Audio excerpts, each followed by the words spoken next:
Boa noite, meus caros amigos da Rede Amigo Espírita e também da FEB TV Canal 9. Aqui estamos mais uma vez com todos vocês para mais um Página Aberta, como sempre fazemos, uma produção da Federação Espírita Paraibana. Aqui nas quarta-feiras, 20 horas, nós trazemos à baila as informações contidas na coleção Vinha de Luz de Emmanuel, pela psicografia de Chico Xavier. Toda semana um livro diferente. Hoje nós estamos com o livro Pão Nosso para estudar o capítulo 18. Por enquanto, nossa companheira de diálogos e de estudo não chegou ainda, Mari Lourdes, por conta de um compromisso profissional, mas aqui estamos para, junto com vocês, aprender. E aí, o que será que Emmanuel está nos querendo falar com esse título forte, Provas de Fogo? E ele baseia-se na carta de Paulo, 1 Coríntios, do capítulo 3 a 13. Bem, quando a gente pega essa carta, é bem interessante, porque Paulo começa, no versículo 1 do capítulo 3, como que desenvolvendo um diálogo com nós outros, mostrando quão ainda somos pequenos com relação à idade espiritual, a questão do entendimento das coisas com Cristo. E ele começa dizendo assim, antes de entrarmos no que Emmanuel nos testifica na realização do diálogo de hoje, nós vamos buscar, justamente como sempre fazemos, descortinar o capítulo até chegar no ponto que Emmanuel nos chama a atenção, para podermos entender melhor. E o capítulo 1 de Coríntios, aliás, capítulo 3, versículo 1 de Coríntios, começa assim: Eu, porém, irmãos, não vos pude falar como a espirituais, e sim como a carnais, como a crianças em Cristo. Leite vos dei a beber, não vos dei alimento sólido, porque ainda não podíeis. Olha como Paulo nos trata, Ele está nos fazendo entender de fato a nossa infantilidade perante a idade espiritual. E ele começa a descortinar. Boa noite, minha querida, que coisa boa vê-la. Pronto, minha companheira acabou de chegar aqui, E com certeza o estudo vai ficar muito mais rico com a presença dela. Então vamos lá. E aí Paulo continua dizendo, eu estava falando aqui, a questão do capítulo 3, é como se Paulo estivesse fazendo um diálogo, nos mostrando quão pequenos somos a termos espirituais. Olha que interessante, Mero. Ele começa, eu vou recomeçar aqui. Eu, porém, irmãos, não vos pude falar como a espirituais, ou seja, como a seres plenificados, como seres desligados das questões, das picuinhas materiais, e sim como a carnais, como a crianças em Cristo. Leite vos dei de beber, não vos dei alimento sólido, porque ainda não podíeis suportá-lo. Olha só. Nem ainda agora podeis, porque ainda sois carnais. Ele está fazendo uma distinção muito clara aqui, não é isso, Marioldo? Com relação àquele ser que é mais extinto, é mais matéria, pensa muito mais nas coisas do mundo do que nas coisas e na ligação material. E é tão interessante que ele diz que ele não nos deu alimento sólido, ou seja, ele não está falando ainda com muita ênfase da realidade do mundo espiritual, porque, sem dúvida, não estávamos, naquele momento, as pessoas a quem ele estava passando a carta, aos Coríntios, não tinham estrutura para entender coisa a mais do que o que ele fosse passar. Eu acho tão interessante isso, porque ele trata como se estivesse tratando com bebês. E ele continua dizendo, porquanto, havendo entre vós ciúmes e contendas, não é assim que sois carnais e andais segundo o homem? As picuinhas, as relações que não nos deixam crescer, não nos deixam evoluir, que nos prende, que nos dificulta a marcha para o plano e o entendimento espiritual, obviamente, né? E quantas vezes nós não fazemos isso em vida? Quantas vezes nós perdemos oportunidade, às vezes até que na reencarnação não se repetirá, de um crescimento, né? De uma oportunidade de fazermos e conquistarmos realmente atributos sólidos, verdadeiros, por justamente fixarmos o nosso caminho em coisas menores, discussões inúteis, coisas que não levam nada a nada. Você queria falar alguma coisa? É interessante como ele vai trazendo, né, compreendendo a nossa fase evolutiva. Exatamente. Então ele não poderia dar um alimento sólido, trazer uma linguagem espiritual, se nós ainda estamos na fase de crianças espirituais, né? Pois é. E aí, prosseguindo, ele diz: quando, pois, alguém disse, eu sou de Paulo, e outro, eu de Apolo, não é evidente que andais segundo os homens? Quem é Apolo? E quem é Paulo? Servos por meio de quem crestes, e isto conforme o Senhor concedeu a cada um. Eu plantei, Apolo regou, mas o crescimento veio de Deus. De modo que nem o que planta é alguma coisa, nem o que rega, mas Deus que dá o crescimento. Ora, o que planta e o que rega são um, e cada um receberá o seu galardão segundo o seu próprio trabalho. Aí ele já vai entrar na questão da conquista pela obra, pela realização individual, né? O que planta e o que rega são um, a cada um receberá o seu galardão segundo o seu próprio trabalho. Porque de Deus somos cooperadores, lavoura de Deus, edifício de Deus sois vós. Segundo a graça de Deus que me foi dada, lancei o fundamento como prudente construtor, e outro edifica sobre ele. Porém, cada um veja como edifica. Porque ninguém pode lançar outro fundamento além do que foi posto, o qual é Jesus. E não é à toa que o Espiritismo diz, o modelo e guia. Se é modelo, é para ser seguido, é para ser copiado. E se é guia, é para no momento de nos sentirmos perdidos, no momento da dúvida, nos reportarmos a ele. Porque ele sim é aquele, né, que veio trazer a magnitude do que é espiritualidade, do que é a vida verdadeira. E Paulo prossegue, né? Contudo, o que ninguém edifica contudo, se o que alguém edifica sobre o fundamento é ouro, prata, pedras preciosas, madeira, feno, palha, manifesta se tornará a obra de cada um, pois o dia demonstrará, porque está sendo revelada pelo fogo.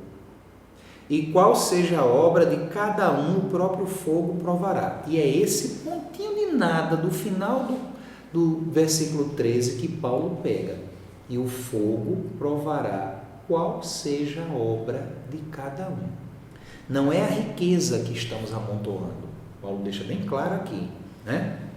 Não é o ouro, não é a prata, não são as pedras preciosas, a madeira, o feno ou a palha. Ou seja, não são as coisas do mundo, mas o que estamos fazendo com essa riqueza que é posta em nossas mãos.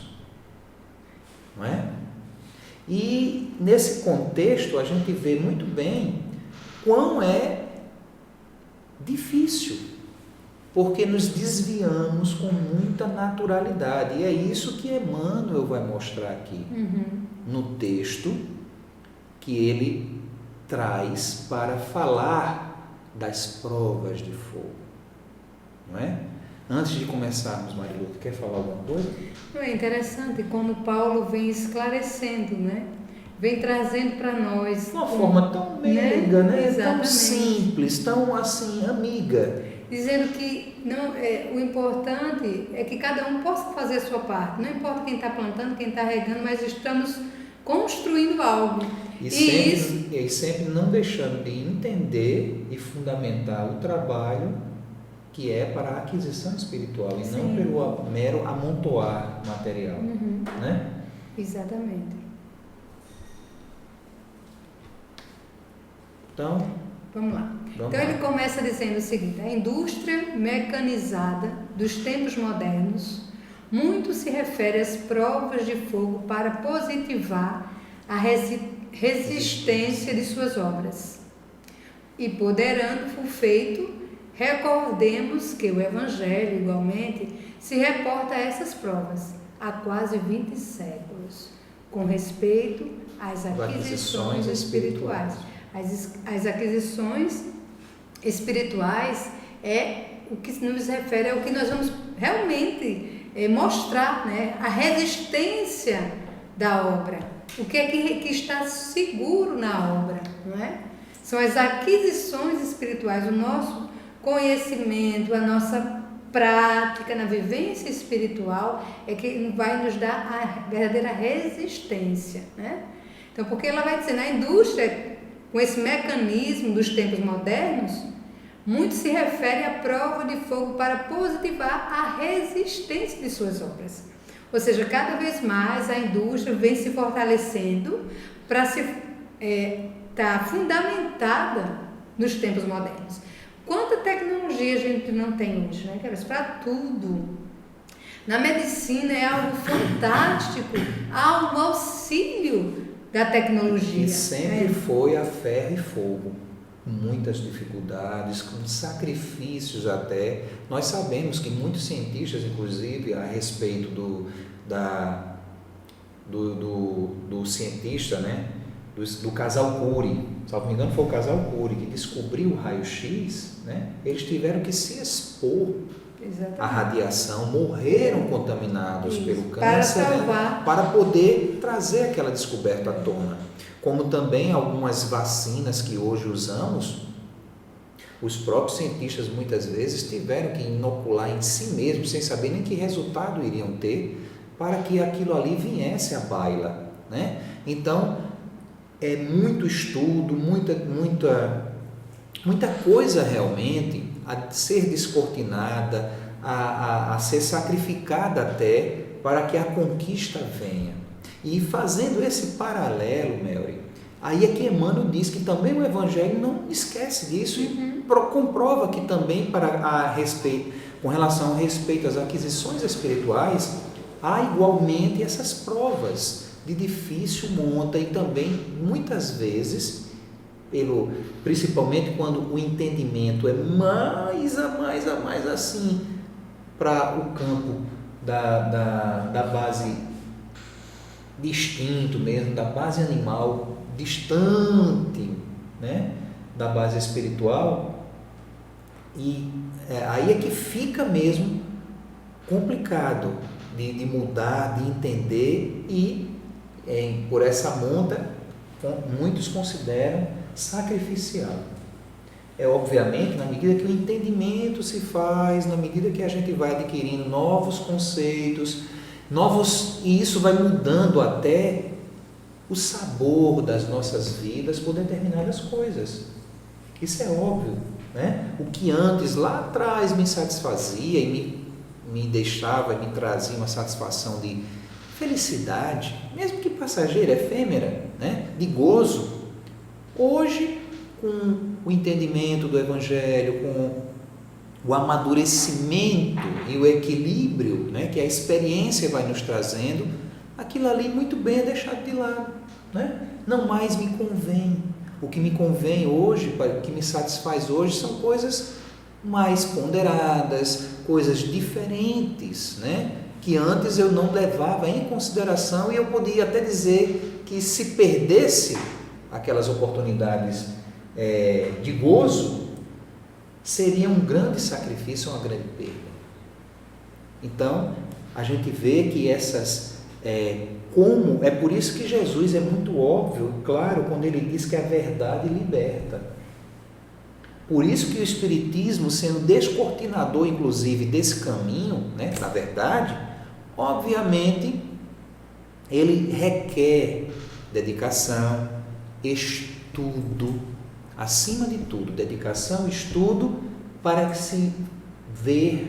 que a gente possa se ver na vivência. Exatamente. Não é? E aí Paulo continua dizendo, né? Emmanuel continua dizendo, escrevendo aos Coríntios, Paulo imagina os obreiros humanos construindo sobre um único fundamento, que é Jesus Cristo, organizando cada qual as próprias realizações de conformidade com os recursos evolutivos.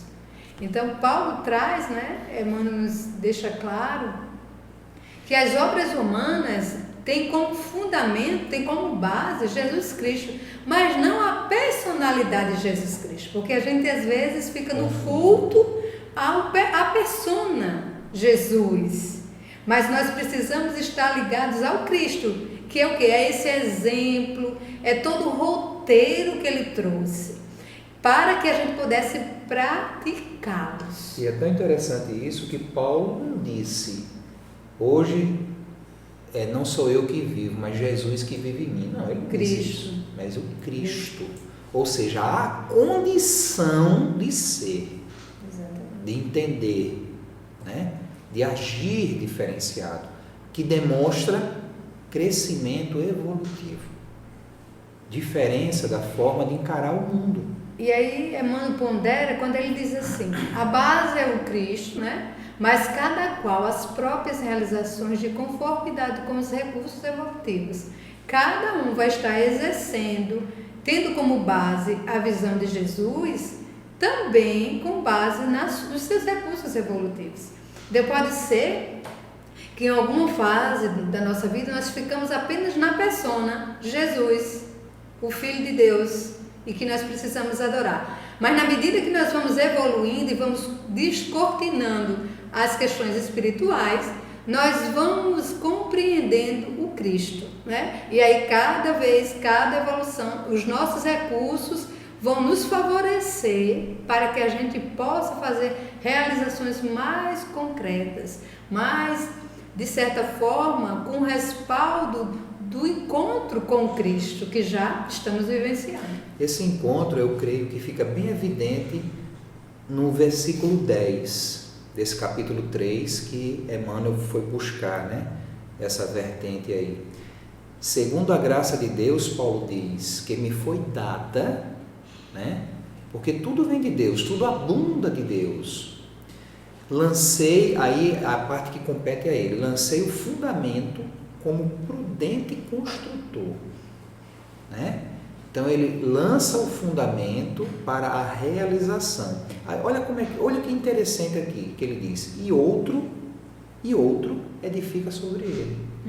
É como se nesse momento ele pega o fundamento e a parte crística começa a imperar. É a questão, né, do Logos e Lúcifer, do ego e do self, né? Paulo lança isso aqui.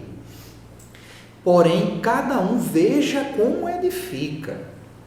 Ele ainda diz isso, né? Porque como está no Evangelho, a semente foi lançada, a terra vai receber, mas de acordo com que a terra vai propiciar no acolhimento da semente, cada árvore vai germinar de acordo com a sua possibilidade, né? Uns 70, outros 100, outros 50, outros 100, outro 20 e assim sucessivamente.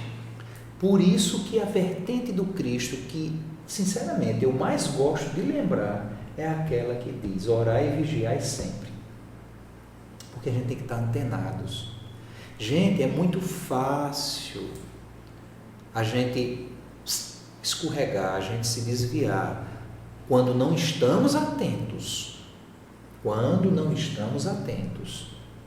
Por quê? Estamos cercados, como o próprio Paulo em outro momento nos disse, por uma nuvem de testemunhas. Existem aquelas testemunhas que querem nos auxiliar, mas o auxílio também rege que o esforço tem que ser pessoal. Não é no empurrão. Não, você vai fazer tal, eita, isso aqui eu vou fazer por você. Não. Vai vir aquele equilíbrio, vai vir aquela realização, vai vir aquela monta, né, de coragem, aquela alegria, aquele impulso, mas a obra é nossa. O trabalho, como Paulo diz aqui, né, é sentir o Cristo dentro de nós, para aí podermos edificar por nós mesmos. Não é? Mas também existe, nessa mesma nuvem, N outros personagens que nada querem, como muitos homens, porque são homens só apenas descortinados da carne, né? E que também querem e devem e estão aí para atrapalhar. Então, a sintonia nossa para mantermos o equilíbrio é de grande responsabilidade e faz toda a diferença no nosso caminhar. Na medida que assumimos de fato a responsabilidade pela obra que nos compete, por essa cristificação interior, aí a gente começa a fazer toda a diferença. Não é que a dificuldade vai desaparecer, não, ao contrário. A gente vai enxergá-la com mais facilidade e trabalhá-la com mais calma, com mais equilíbrio, naquele contexto de ajuda-te e o céu te ajudará. Não é? E aí ele continua dizendo, né? Cada discípulo, entretanto, deve edificar o trabalho que lhe é peculiar, convicto de que os tempos de luta o descobrirão os olhos de todos, aos olhos de todos, para que se efetue reto juízo acerca de sua qualidade. Veja só, cada discípulo, ou seja, a individualidade de cada um, né? Deve edificar o trabalho que lhe é peculiar, convicto. Então, eu preciso ter convicção do que eu estou fazendo. É a questão da fé, né? Porque se eu não tenho convicção, né? Se eu não sei o que eu estou fazendo, eu estou sendo levado pelos outros, eu vou acreditar em qualquer coisa, eu não vou ter a minha capacidade de discernir. Então, eu tenho que ter convicção. E convicto não é apenas aceitar porque o que... É isso, porque aí eu deixo de ser enganado. Exatamente. Não é apenas eu seguir porque estão dizendo que é o melhor, mas é eu compreender o porquê eu estou fazendo aquilo. Por que é o melhor? Que bases fundamentais, o que está, o que é que contribui para aquilo, ou seja, é a gente realmente discernir, e isso é fantástico na doutrina, porque ela nos auxilia, não é? E como Kardec nos diz, a razão face a face. E o que é razão face a face? Em todas as épocas da humanidade. Exato. É a capacidade que você tem de análise com realidade, não a analisar com base em suposições, mas é você trazer uma compreensão. E a doutrina, como tem uma base sólida, né, no Cristo, ela vai nos mostrando e é como ela tem a capacidade de nos tornar cada vez mais esse senso apurado da compreensão, a não ser que possamos estar presos à vaidade ou ao nosso orgulho, que claro, todos nós ainda estamos envoltos a esses pequenos bichinhos da alma, né? Mas esse é o objetivo, como ele disse. Cada discípulo, entretanto, deve edificar o trabalho que lhe é peculiar, convicto de que os tempos de luta o descobrirão aos olhos de todos, para que se efetue reto juízo acerca de sua qualidade. Ou seja, não é que você vai fazer para que as pessoas vejam, mas o seu movimento, a sua luta interior vai estar aberto para que todos possam ver, né? E analisar, efetue um juízo reto acerca de suas qualidades. Então, quando a gente não precisa mostrar, a gente já desenvolveu, né? Quando a gente está na aparência, a gente quer ser. E aí, nas nossas vivências, nós não estaremos convictos, nós estamos fazendo na aparência. Então, o convicto, ele não se preocupa. O seu trabalho fala por si só. A gente não precisava, Chico não precisava dizer que ele era humilde. A sua atitude perante a vida mostrava que ele já tinha desenvolvido essa capacidade de ser humilde. Geralmente, né? Aquele que não diz. Ele tinha convicção.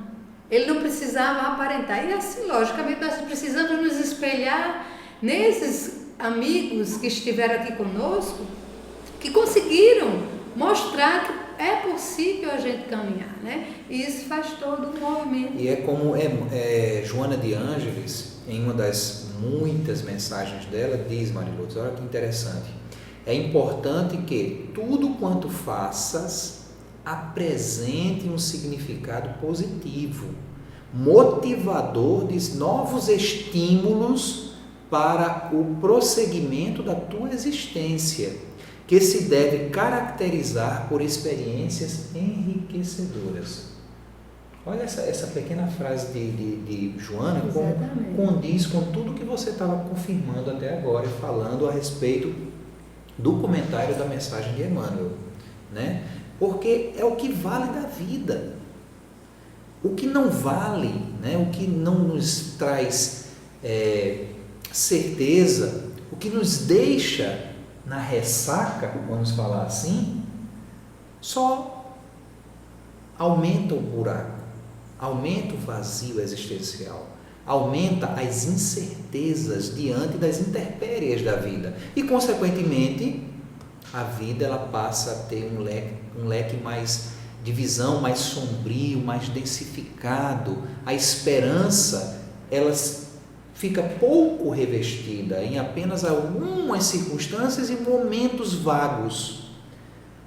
E, inclusive, é por isso que muito corriqueiro nos dias atuais é a questão da depressão, é a questão do suicídio. É tão interessante essa questão do suicídio que existem estatísticas que dizem que o desespero na mente de algumas pessoas é tão grande que quando elas veem a notícia de que um suicídio foi efetivado, que logrou êxito, aumenta naquele momento, naquela circunstância temporal, a quantidade de pessoas que se suicidam, motivadas por aquela experiência que deu certo. Né? Lamentável. Isso é lamentável. E quão nos mostra a responsabilidade que temos nós, todos os outros, todos nós, né?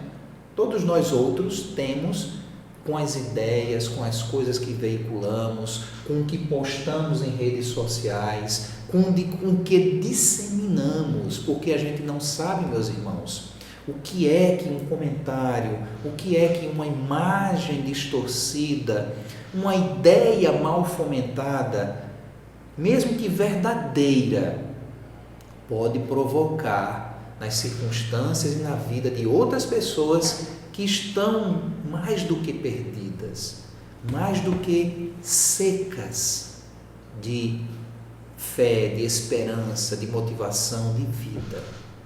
O Espiritismo está aqui para nos fazer novamente cristãos verdadeiros, aqueles que em muitas circunstâncias até esquecem de si mesmo, mas esse esquecer de si mesmo não quer dizer que ele está se abandonando no mundo, ao contrário, ele está tão planificado, ele está tão certo do que está fazendo, que a realização, a obra, como diz Paulo, né? No versículo 10 que eu li, ele é outro, faz por ele do conteúdo que assimilou. O outro é o ser crístico, que somos cada um de nós e que estamos aqui para descortinar e para aprender. Verdade. Então, o aperfeiçoamento do mundo, nos diz Emmanuel, na afeição material, pode fornecer a imagem do que seja a importância dessas aferições de grande vulto. A Terra permanece cheia de fortunas, posições, valores e inteligências que não suportam as provas de fogo. Mal se aproximam os movimentos purificadores, descem precipitadamente os degraus da miséria, da ruína, da decadência. Veja bem, porque como isso é importante, né? Embora seja necessário que o homem se aperfeiçoe materialmente, porque a gente não pode negar a importância do desenvolvimento material, dos recursos materiais, que tem um único objetivo: trazer para o homem, esse mesmo homem que os constrói, uma qualidade de vida. Melhorar, este precisa ser a base, né? Mas na afeição material pode fornecer a imagem do que seja a importância dessas aferições. O problema é que se coloca a importância disso além ou maior do que o ser. Então o material passa a ter uma força, uma importância, um valor maior do que o ser que o irá utilizar, né? Então ele diz: a Terra permanece cheia de fortunas, de posições, de valores e inteligências que não suportam a prova de fogo. Por quê? Porque as bases que estão, infelizmente, ainda nesse aperfeiçoamento do mundo é apenas do prazer, do poder, né? Estão naquelas circunstâncias. Meus heróis morreram de overdose, meus inimigos estão no poder. Exatamente. Então, a importância da gente ter essa compreensão que as questões materiais estão a serviço do ser humano e não o ser humano a serviço do material, né? Então, quando sai do equilíbrio, nós nos distanciamos do valor do ser e estamos dando ênfase ao ter, isso não suportará a prova de fogo. Porque tudo vai passar. Então, se eu me apego a um cargo, a uma posição social que tenho, isso não será o suficiente para que eu possa me desenvolver enquanto ser, para que eu possa me sentir inteiro. Então, tem pessoas que quando não estão exercitando determinado cargo, é como se elas não existissem. Infelizmente, muitas pessoas que se aposentam, né, vão para um desespero danado, porque a rotina ali, né, ficou tão intrínseca naquilo, aquilo ali passou a ser a vida da pessoa, como se a vida dela tivesse saído da essência de dentro e tivesse vida única e exclusivamente por fora. É tanto que... O que demonstra o vazio. Isso, exatamente. É tanto que hoje, né, tem um termo muito utilizado, quando você vai se apresentar, eu sou fulana, estou neste cargo. Eu não sou. Uhum. Eu não sou o diretor. Eu não sou o chefe. Posse daquilo, né? Eu não sou. Eu estou como, ou seja, eu estou por enquanto, mas eu sou Mary. Aí sim, eu sou a persona nessa encarnação, Maria Lourdes. Estou como profissional da psicologia, né? Mas quando eu me apego ao cargo, à função, aí eu vou me apropriando de um lugar que não vai ter o suporte de prova de fogo. E isso é tudo. É quando a gente vai se apegando às questões, né, Queiroz? E aí ele diz: a Terra permanece cheia de fortunas, posições, valores, inteligências que não suportam a prova de fogo. Mal se aproxima aos movimentos purificadores, descem precipitadamente os degraus da miséria, da ruína e da decadência, porque tudo vai passar. Se eu não tenho uma base para entender quem sou, se eu perder qualquer coisa dessa, poder, fortuna, cargo, fama, eu me perco de mim, porque eu coloquei que eu sou isso. E a questão dos valores são tão sérios, né, que a gente vê de vez em quando em países ditos de primeiro mundo essas chacinas feitas por crianças, adolescentes, né? E eu ontem, estudando sobre uma palestra sobre a questão do amor, eu estava lendo uma reportagem antiga, né, de um repórter, até italiano ele, que ele lançava uma pergunta para um debate: por que as crianças matam? Sim. Né? Ele fez essa pergunta. Forte.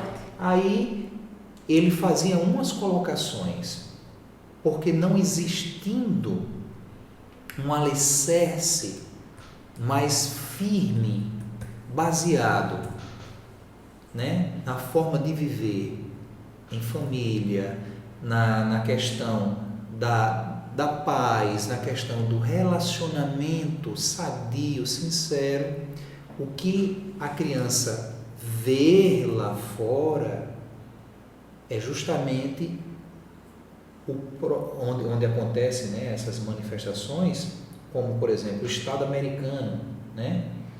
Os heróis nos filmes matam, os bandidos matam, o próprio Estado, que é quem defende tudo, quem organiza tudo, tem também o direito de matar. Então é essa base que a criança vai se desenvolvendo. E obviamente, quando ele fala que falta dentro do lar uma vertente de ponderação diferenciada, é porque a própria estrutura do lar, onde estão inseridas essas famílias, aceitam essas questões e também aplaudem.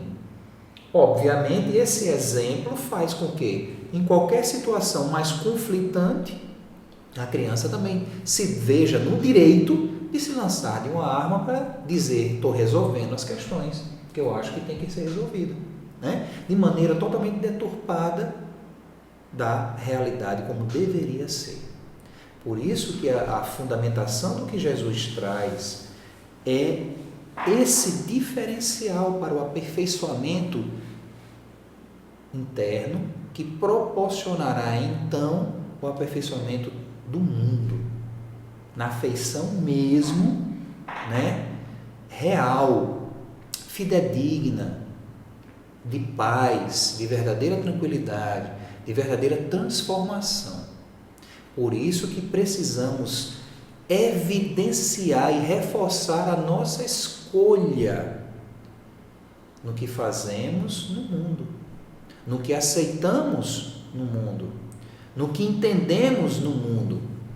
Estamos aqui para viver e ser do mundo, ou, como Mary bem lembrou na frase dela, ou estamos aqui na passagem para o aprendizado necessário para a prestação de contas do que obrarmos no retorno inevitável para o plano da verdade, único e verdadeiro, que, independente de existir ou não o material, continuará por toda a eternidade existindo, que é o plano espiritual, que é o plano da nossa verdade.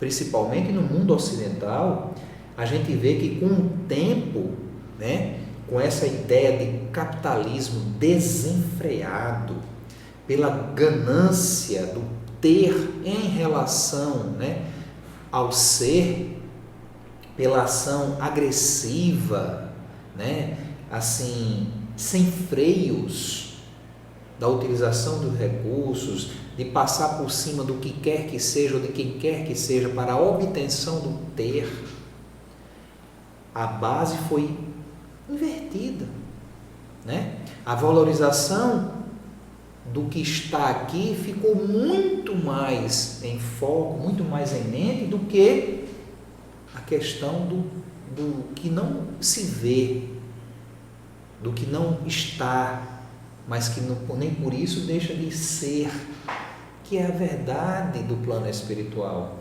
Afinal de contas, como diz, parece que é o autor do Pequeno Príncipe, né?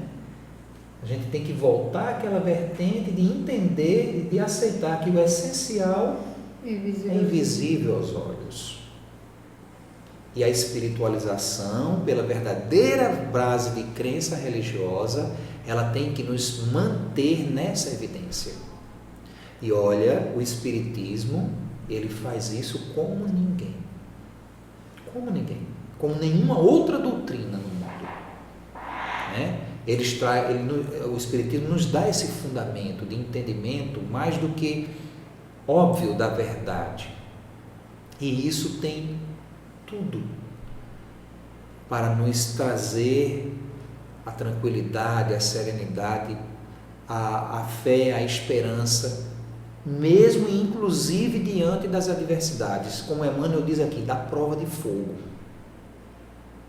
Agora, estamos aproveitando, meus irmãos?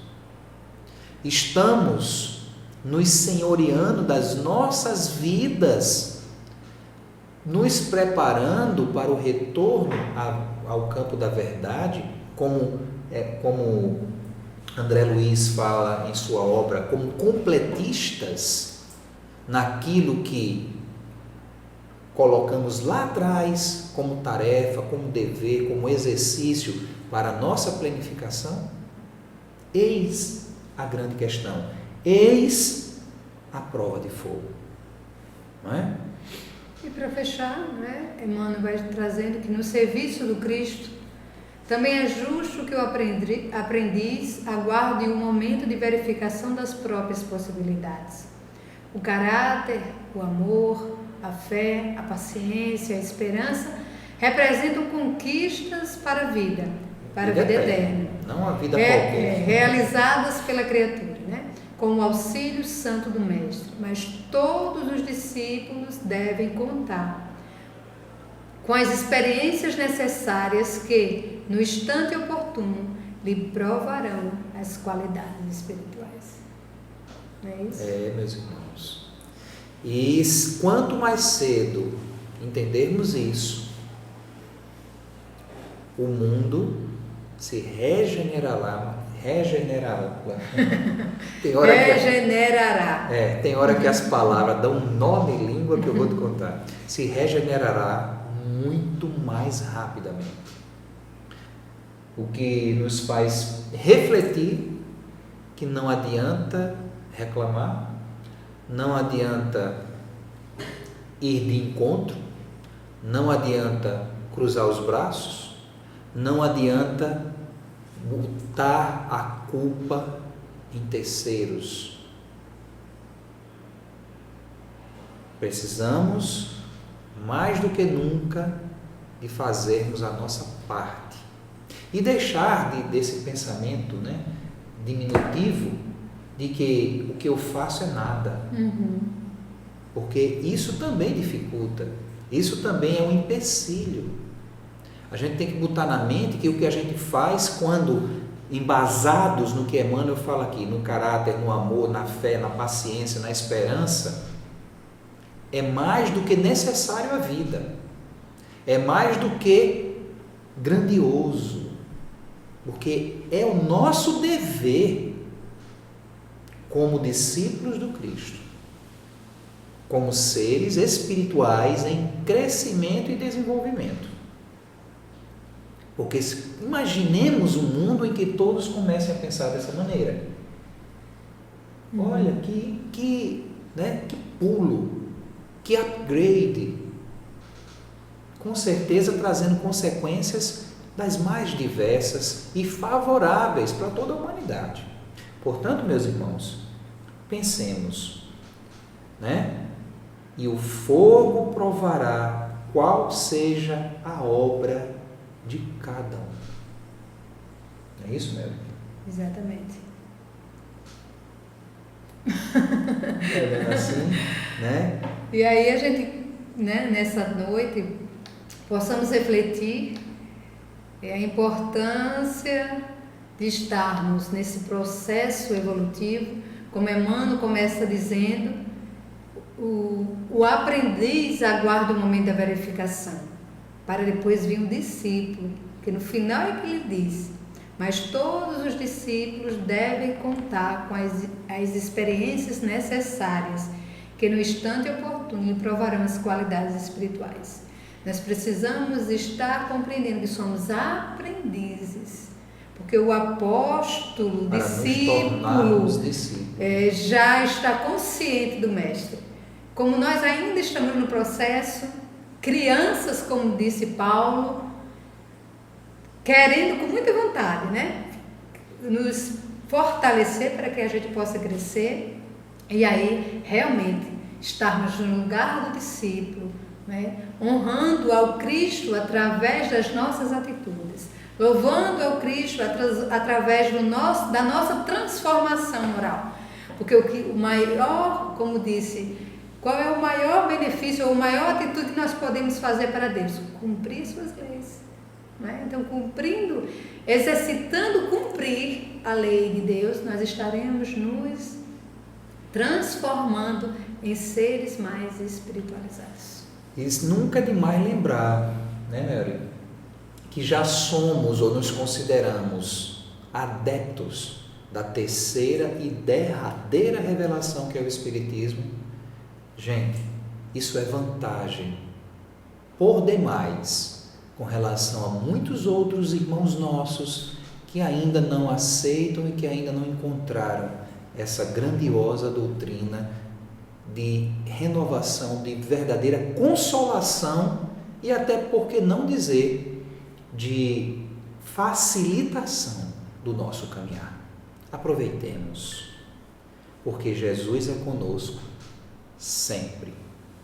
Muito obrigado pela compreensão, muito obrigado pela atenção de todos e até semana que vem com mais um Página Aberta. Boa noite. Fiquemos na paz. Sempre.